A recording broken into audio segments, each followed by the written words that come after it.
So welcome back into episode 60. So in this week's video I'm going to finally try and do a leak down test on my engine. The engine has been sitting there for probably, I have to check, but it's getting close to a year now. I had the heads rebuilt, the cams sort of skimmed or whatever they do with the cams. I've resealed everything, the sump and everything, but I've not touched the bottom end. That's obviously the crank, the piston rings, all that side of things. On the assumption that the engine was fine because it was a new short block that I bought, used. So let's do a leak down test, or try and do a leak down test, and see what sort of state the engine's in before we think about getting it back in there. Obviously, as ever, there's a couple of other little jobs I want to try and sort of tick off as I go along. This is really an exercise in lining jobs up ahead and trying to think it through what I need to do next and when and everything like that. Quite often I get caught out and there's something I'm waiting for, or I forgot to order something, but things are lining up pretty good, I think. In other news, the radiator arrived, so that'll be coming up in maybe 2 videos time, 1 or 2 videos time. And we may even try and, I'll get the engine first, then we'll drop the radiator in. It's silly to try and rush that bit in. But I did put the radiator deflectors, I think they're called. I put those in recently, which are the little bits of metal that sit either side of the radiator, which was maybe not the most exciting thing in the world, but they're in, so that's good. Anyway, let's stop waffling and get in there. As ever, please subscribe, that keeps the old channel going. Leave comments, I do like those. Click the like button, that helps push my videos up so other people see them on YouTube. Let's get in and see how I get on.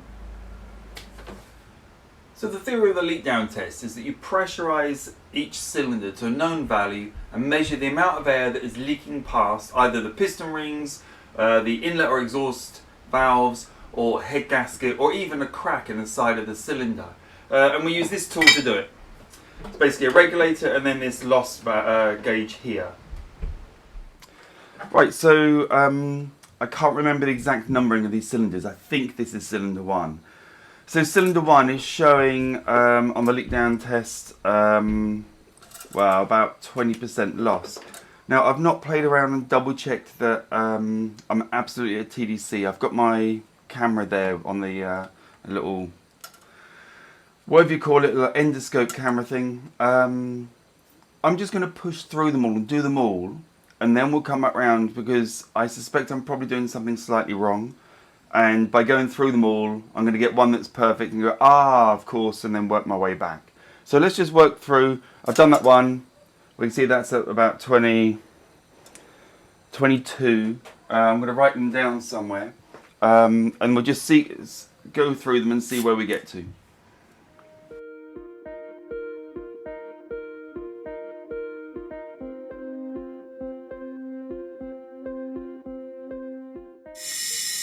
It's quite interesting, as I rotate the crank, you can hear the gas escaping from the inlet and the outlet.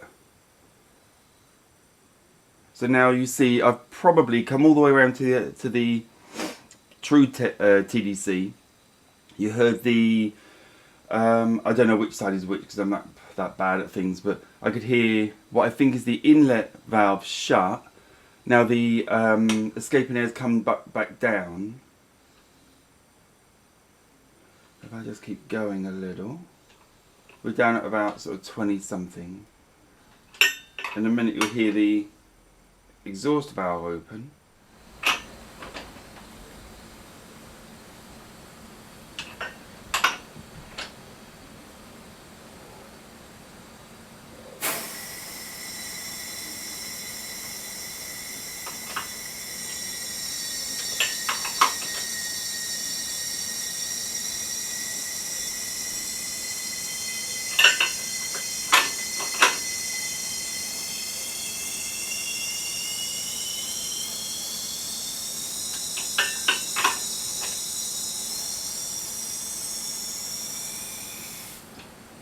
Right. So I've been all the way around on the crank twice because there's 2 times that the piston's at the top. The best I can get again is about 22. Now I can hear a lot of air loss. Where's my pipe gone?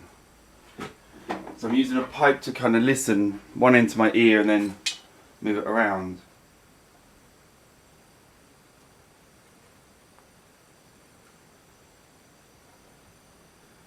So there's nothing really coming from each adjacent piston.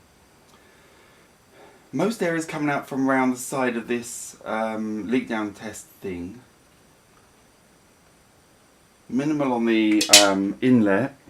If I can just get down to the exhaust from here. Let's have a look. You're probably most coming from the exhaust valve there.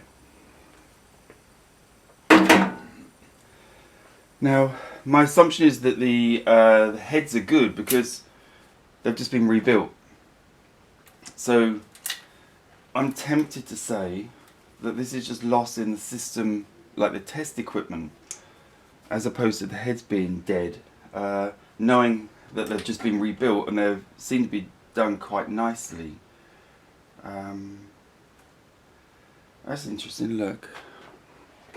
Hopefully you can see that. If I leave it there, you can watch as I wind it.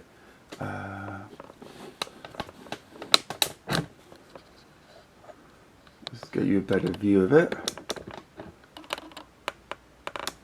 Right, you've actually got one of the valves there open. We can look around, you can see the piston right down quite low. That's one valve open and that's one valve shut. So if I leave my camera there, we can watch as I wind the crank round like that. So I'll just wind the crank round and we'll be able to see the piston come up and the valve shut. There goes the valve shut. So presumably I could do the leak down test at this point, but I guess there's more air there to sort of give a different reading. But if we take this up, so we must be right there now, somewhere. There, so just back a fraction. So that's TDC for that valve, that cylinder. Let's wind our thing in again. You can see both valves are still shut. I will say that that one does poke down more than the other. This side is poking a little bit more, isn't it? But let's have a look.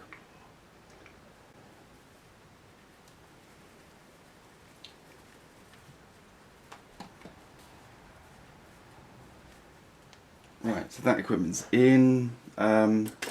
This gauge, I've been trying to leave it because I zeroed it at the start.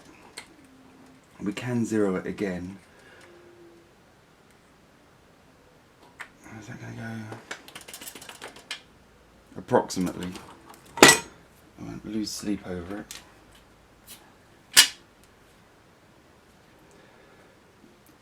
Well, I can tell you there isn't 100% loss because I can't hear any air. So I would suggest that's not got enough pressure in. Yeah, see, that's not got any pressure at the moment. So let's wind it back up. This is probably cheap junk equipment. I think as long as it's in this green region somewhere,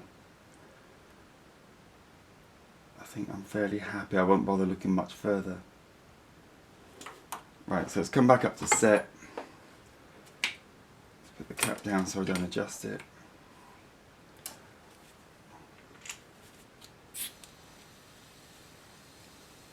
So that's up at 35%. So let's have a little listen. I wouldn't say... Okay, so that's me just adjusting the position slightly, and we're right down, you know, there's nothing. I was curious if I guess it just started to open up the exhaust valve. Okay, so that one's right down low. Hope you're writing these down. We'll call that 17%, 15, 17%, that sort of area. Let's move to the next. Right, you should be able to see that one. So I can see one valve shut and one valve open. Right, so go all the way around. Valve closing. Valve closed. See, that's not really closed, that valve, has it? Let's be honest. I can manoeuvre myself to have a little look. See, I'd say that valve isn't really shut. Oops. this one up the top here. Just off camera, it's quite hard to see, but it doesn't look like it's shut to me. Let's try. Let's go all the way round and see how that looks from the other side. So that valve opens up, very nice. Piston comes up, expels all the air out. Right, the top again. Let's try that.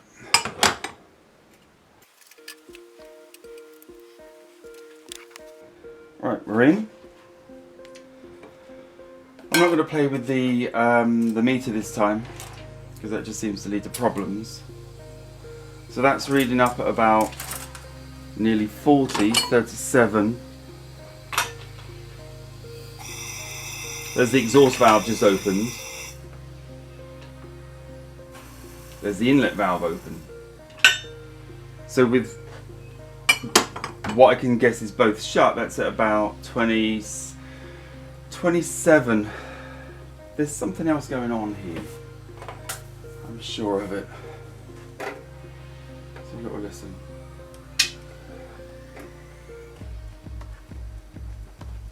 And on the exhaust valve. Yeah, I don't think those exhaust valves are shutting very well. It might be just because it's sat for a long time potentially. It's nearly a year now since the heads were redone. But I'm not going to worry about it. Still a lot of air is coming out from around the spark plug. But let's just push on. That was 27, wasn't it?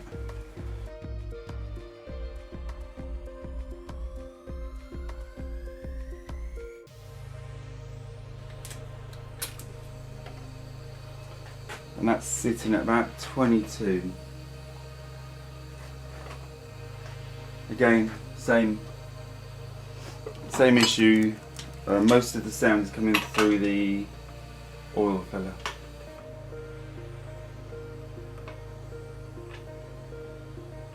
About 22%, something like that. Right, so we've been all the way round. I'm going to go back round to the front again and do one of those ones at the beginning. I'll try and give you another really nice look at this as I just turn the crank. So we're sitting at the top. This should be about TDC with both valves shut. As I rotate the crank, that's the exhaust valve just opened. You can hear a lot of noise around by the exhaust valve.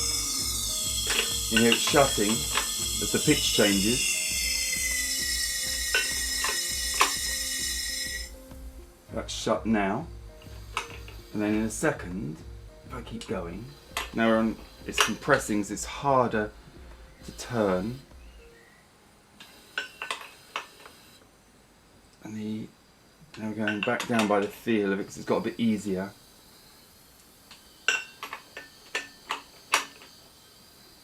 There's the inlet valve opening.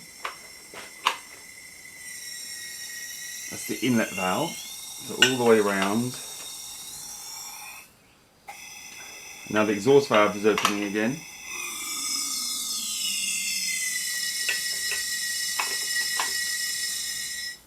And we're back round again to everything shut. That's the full revolution of the engine. Right, not happy with my first crack at this. I've come back round. So cylinder 1 is now showing 15% loss. And that's with it calibrated correctly, I believe. If we just put that off, it's very hard to get this thing reading right. I don't think it's the best pressure regulator here. Right, I think that pretty much wraps up this week. Not the most conclusive week. My summary to leak down tests is they're good, but I don't trust the equipment. I had such varying results from each piston. I can't say whether it's because the engine sat for a long time, whether the equipment's crap, or whether it's just me doing it wrong, or maybe my air compressor's wrong. I don't know, but I could not get consistent readings. And when I do get a reading of 30%, I mean, bear in mind, when I click the hose in and I hear air gushing out, it goes to about 35%. So when it's all connected up and I hear no air at all, it's sitting at 30%, which it just can't be. I should be able to hear 30% of the air escaping from somewhere. And a couple of times I've heard air coming from either the exhaust or the inlet valve. Now I know those heads have been rebuilt, but they have sat for close to a year, and I suspect that they need sort of pumping up and down a bit, and maybe even a bit of lubrication oil on them or something, just to get them seating properly.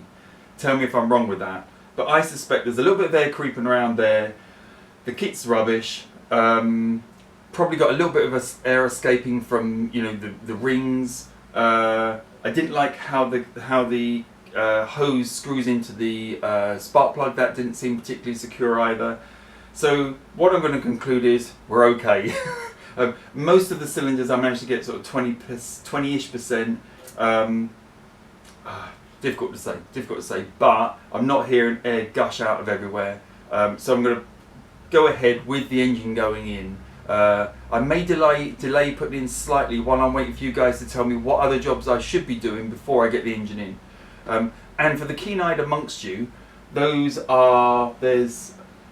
cams and a flywheel from a 1979 911 turbo I had years and years ago. A couple of people asked what they are, so just to point those out. Anyway, thank you as ever for watching. It's been a lot of fun this week. I've really enjoyed doing the leak down test, if not getting the results I was after. And I'll see you next week.